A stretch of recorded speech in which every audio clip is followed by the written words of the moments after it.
నిరుద్యోగులు బయట ప్రాంతాలకు ఉద్యోగం కోసం వెళ్లకుండా కుప్పంలోనే పరిశ్రమలు తీసుకొచ్చి ఉద్యోగ అవకాశాలు కల్పించేలా చూడటమే కాకుండా వారు 10 మందికి ఉపాధి కల్పించేలా స్కిల్ డెవలప్మెంట్ కార్యక్రమం చేపడతామని చెప్పారు. గత ప్రభుత్వంలో భూములు అన్యాక్రాంతమయ్యాయి. భూ సమస్యలు సత్వర పరిష్కారం చేస్తామని, నియోజకవర్గంలోని ప్రతి ఒక్కరూ తన బిడ్డలాంటి వారిని, వారి ఎదుగుదల కోసం ఎంతవరకైనా పోరాడతానని అన్నారు. దత్తత తీసుకున్న 2 గ్రామాలతో పాటు నియోజకవర్గంలోని అన్ని గ్రామాలను అభివృద్ధి చేపిస్తానని చెప్పారు. ముఖ్యమంత్రితో కొట్లాడైన నియోజకవర్గంలో కనీవిని ఎరగని రీతిలో అభివృద్ధి చేసి చూపిస్తా అని నారా భువనేశ్వరి అన్నారు. ముందుకి వచ్చాను, ఏదో పదవి వచ్చింది అనేది కాదు, పదవి శాశ్వతం కాదు. ఎప్పుడు ప్రజలు ప్రేమ అభిమానం అది శాశ్వతం.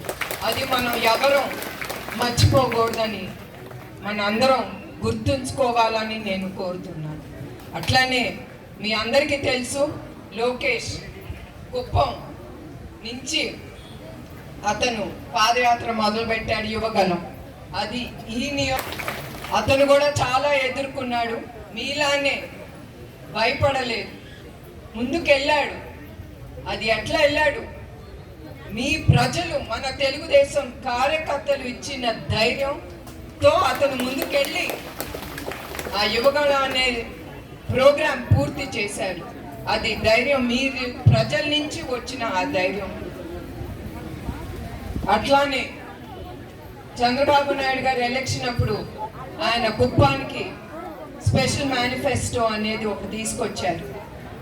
అది తప్పకుండా ఆయన నెరవేరుస్తారు. ఆయన వెనక్కి వెళ్ళరు. ఇంకా అదే కాకుండా ఆయన ఏం చేయగలరు కుప్పానికి, ఏమి ఇప్పుడు మీ బిడ్డలందరూ బెంగళూరు చెన్నైకి వెళ్తున్నారు కదా మా ఉద్యోగాలకి. ఎందుకంటే ఇక్కడ ఏమి ముందుకి అభివృద్ధి చెందలేదు కనుక.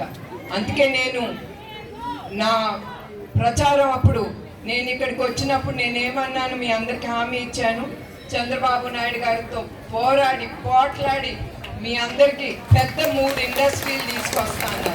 నేను ఎప్పుడు మర్చిపోను. తప్పకుండా అది వస్తుంది. మీ బిడ్డలకి ఇక్కడ ఉద్యోగాలు కలుగుతాయి. మీరు ఇతర రాష్ట్రాలకి వెళ్ళి మీరు అక్కడ ఉండక్కర్లేదు. మీ బిడ్డలు మీతో పాటు ఉంటారు. ఎందుకంటే ఏ తల్లికైనా ఏ తండ్రికైనా బిడ్డలు ఇంట్లో ఉంటే సంతోషంగా అనిపిస్తుంది. అవునా కాదా చెప్పండి మీరు? ప్రభుత్వం వై నాట్ 175 అన్నారు. ఆ 175 మీ ఓటుతో మన ఆంధ్ర ప్రజలు వాళ్ళకి చూపించారు. వాళ్ళకు ఉండే హక్కు ఆంధ్రప్రదేశ్ రాష్ట్రం మీద. వాళ్ళు అనుకున్నారు వాళ్ళు ఏ అరాచకాలైనా చేయొచ్చు, వాళ్ళే గెలుస్తారని. కానీ మన భారతదేశం, ఆంధ్రప్రదేశ్ ప్రజల స్వాతంత్రం ఉన్న రాజ్యం, దేశం.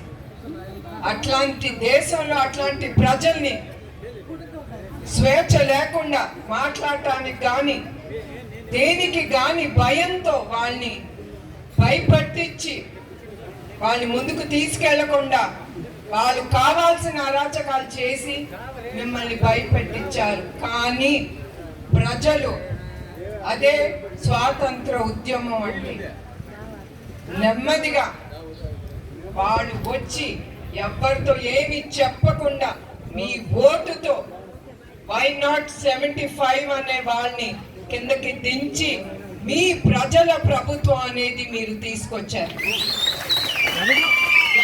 భారతదేశంలో మన ఆంధ్ర రాష్ట్రం ఏంటి అనేది మీరు చూపించారు. అది మన ఆంధ్రప్రదేశ్ ప్రజల గొప్పదనం అంటాను. తర్వాత నేను నిజం గెలవాలి అనే ఆ ప్రోగ్రాం నేను చేపట్టినప్పుడు, నేను కుప్పంకి వచ్చినప్పుడు మీరు చూపించిన అభిమానం, ప్రేమ, ఆదరణ నేను ఎప్పుడు మర్చిపోలేను. ఇప్పుడు నేను ఇక్కడికి వచ్చానంటే అది మీరు నాకు ఇచ్చిన ప్రేమ, నాకు ఇచ్చిన ధైర్యం. నేను ఇట్లా మీ ముందుకు వచ్చాను.